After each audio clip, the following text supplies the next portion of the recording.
পরিসংখ্যান তত্ত্ব কাকে বলে?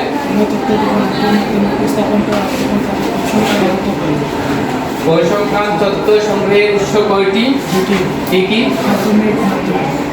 প্রাথমিক তত্ত্ব এবং মাধ্যমিক তত্ত্ব। প্রাথমিক তত্ত্ব কাকে বলে?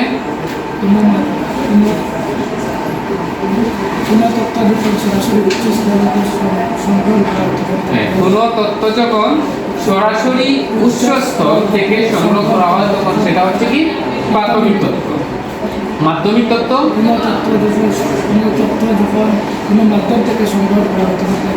মাধ্যমিক তত্ত্ব। পরিসংখ্যানের তত্ত্বগুলো কয়ভাবে থাকতে পারে? কি কি? বিন্যস্ত তত্ত্ব।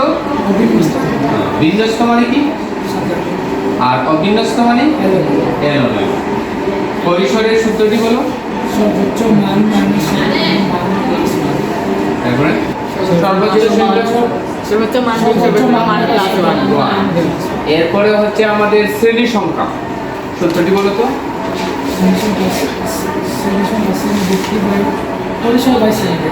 পরিসর বাই শ্রেণী ব্যাপ্তি। ঠিক আছে, এরপরে কি আজকে